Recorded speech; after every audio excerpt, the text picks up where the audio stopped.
Jokowi tahu kok, intinya Anies CS ini mau menutupi mega korupsi 8 triliun.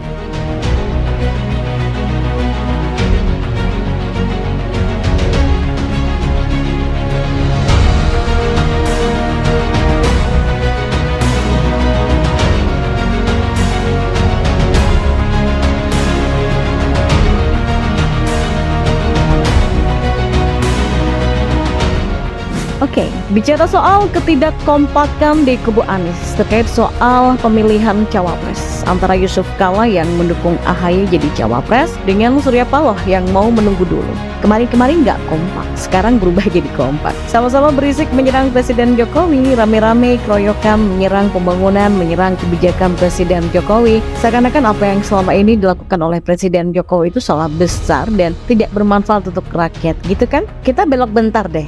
Sekarang saya nanya, apakah masih ada yang ingat dengan kesalahan Anies di Pelumpang ketika beberapa waktu yang lalu terjadi kebakaran besar di area sekitar depo Pertamina Pelumpang, Jakarta Utara? Kebakaran itu terjadi pada awal Maret lalu ya. Ada juga puluhan yang jadi korban tewas. Namun nama Anies pun juga mencuat karena Anies lah yang memberikan IMB kepada warga di sana untuk bisa tinggal di lahan milik Pertamina. Bayangin coba. Sehingga nama Anies pun sempat jadi ngetop sebagai pihak yang paling dipersalahkan dalam tragedi itu. Saat itu Anies milih diem, nggak ngomong apa-apa dia. Biasanya kan ke barat ke timur ya, nyerocos saja. Nggak ada omongan soal Pelumpang dan nggak ngomongin soal Pelumpang.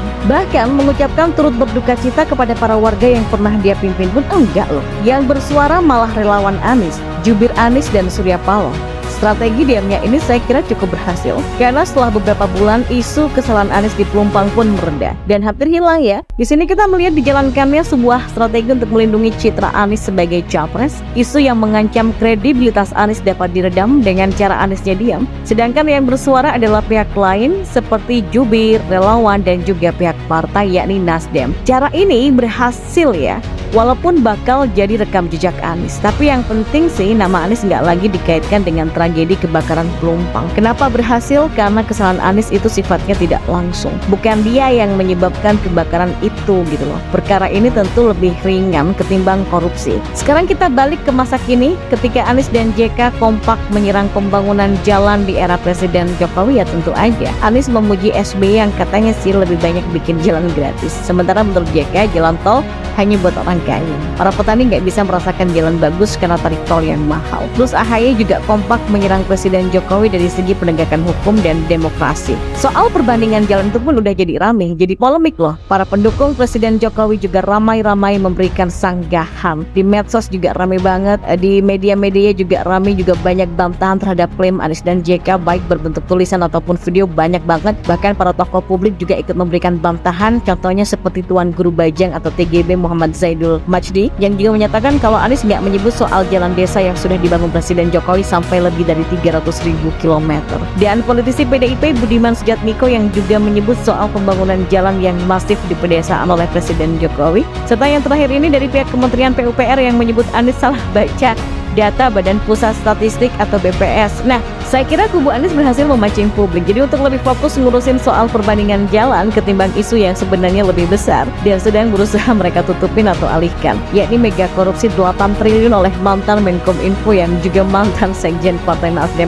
Ini yang mau ditutupin. Jadi berharap efeknya nanti sama dengan soal kesalahan Anies terkait kebakaran Pelumpang, yaitu negara dilupakan oleh publik. Ini sebenarnya tujuan dari cuap-cuap yang berisik banget itu loh ya. Mereka sangat tahu bahwa apa yang sudah dikerjakan oleh Presiden Jokowi itu sudah memberikan manfaat besar untuk rakyat. Ya lihat aja penilaian rakyat atas kinerja Presiden Jokowi, angkanya sangat tinggi dari 70% sampai 80%. Artinya kemanapun Presiden Jokowi pasti akan disambut hangat oleh rakyat. Mereka tahu bahwa Anies, JK, AHY, Surya Paloh dan siapapun di kubu Anies nggak akan sanggup mengalahkan kepuasan rakyat sekarang ini. Nggak bakal sanggup. Jadi prestasi tertinggi Presiden Jokowi ini akhirnya dijadikan alat untuk mengalihkan perhatian publik, untuk menutupi bahwa politisi Nasdem sudah menjadi tersangka mega korupsi 8 triliun. Nah sebelumnya, pihak Nasdem juga berusaha memakai strategi playing victim berlagak jadi korban, Surya Paloh tidak memecat Johnny G. Plate dan malah memberikan bantuan hukum, bahkan menyebut Johnny G. Plate terlalu mahal katanya untuk diborgol. Ini menunjukkan ketidakpercayaan terhadap tuduhan korupsi itu. Ternyata acara itu nggak berhasil. Nah, jadi untuk publik, korupsi ya korupsi. Dulu ada menteri dari PDIP yang menjadi tersangka korupsi, lalu langsung dipecat dari PDIP, jadi tidak ada pembelaan dari PDIP ataupun dari Presiden Jokowi. Publik taunya ya begitu harusnya kan ya. Daripada makin blunder, diambil langkah-langkah yang dinilai jitu untuk mengalihkan isu dari Nasdem ke Presiden Jokowi. Caranya yang menyerang prestasi Presiden Jokowi dibandingkan dengan SBY. Operasi cop-cop jualan kecap sampai berisik pun diambil. Nggak peduli deh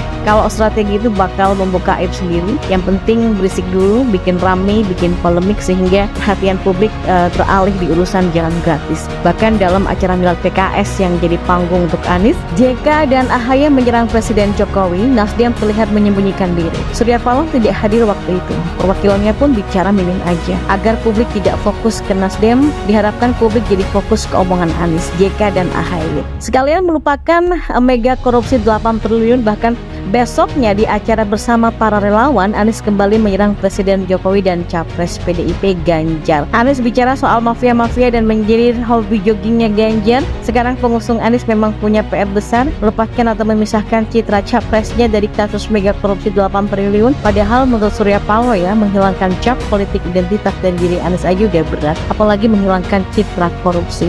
Udah kebayang di benak Nasdem tuh. Partainya bernasib sama dengan kondisi Partai Demokrat pada pemilu 2014 dan 2019, dari perolehan angka 20% pada pemilu 2009 terus anjlok jadi separuhnya 10% pada pemilu 2014 dan makin anjlok lagi pada pemilu 2019. Ya semua gara-gara kasus korupsi oleh kader Demokrat itu. Belum lagi penilaian terhadap SBY yang sempat anjlok juga sampai 50% menjelang habis masa jabatannya. Ini data dari SMRC ya, bukan saya. Jadi memang membandingkan SBY dan Jokowi ya jadi jomplang sih sebenarnya, karena menjelang akhir masa jabatan Jokowi makin disenangi rakyat, SBY malah sebaliknya. Kubu Anies bukannya nggak tahu, mereka tahu kok. Nggak apa-apa, aib sendiri jadi kebuka. Yang penting perhatian publik teralihkan dari kasus mega korupsi 8 triliun rupiah. Resikonya besar kan sebenarnya, tapi demi tujuan akhir, demi keberhasilan pencapresan Anies ya dijalankan aja. Nggak peduli datanya benar atau bohong, pokoknya gaspol serang Jokowi. Jadi dikira Presiden Jokowi nggak paham ya? Ya paham dong. Makanya dibiarin aja tuh Anies, JK dan AHY cop-cop berisik, nggak masalah. Toh kasus korupsi jalan terus dan tidak bakal dilupakan oleh publik kok. Bicara soal ketidakkompakan di kubu Anies terkait soal pemilihan cawapres antara Yusuf Kala yang mendukung AHY jadi cawapres dengan Surya Paloh yang mau menunggu dulu. Kemarin-kemarin nggak kompak, sekarang berubah jadi kompak. Sama-sama berisik menyerang Presiden Jokowi, rame-rame keroyokan menyerang pembangunan, menyerang kebijakan Presiden Jokowi. Seakan-akan apa yang selama ini dilakukan oleh Presiden Jokowi itu salah besar dan tidak bermanfaat untuk rakyat, gitu kan? Kita belok bentar deh. Sekarang saya nanya, apakah masih ada yang ingat dengan kesalahan Anies di Pelumpang ketika beberapa waktu yang lalu terjadi kebakaran besar di area sekitar depo Pertamina Pelumpang, Jakarta Utara? Kebakaran itu terjadi pada awal Maret lalu ya. Ada juga puluhan yang jadi korban tewas. Namun nama Anies pun juga mencuat karena Anies lah yang memberikan IMB kepada warga di sana untuk bisa tinggal di lahan milik Pertamina. Bayangin coba. Sehingga nama Anies pun sempat jadi ngetop sebagai pihak yang paling dipersalahkan dalam tragedi itu. Saat itu Anies milih diem, nggak ngomong apa-apa dia. Biasanya kan ke barat ke timur ya, nyerocos saja. Nggak ada omongan soal Pelumpang dan nggak ngomongin soal Pelumpang. Bahkan mengucapkan turut berduka cita kepada para warga yang pernah dia pimpin pun enggak loh. Yang bersuara malah relawan Anies, jubir Anies dan Surya Paloh.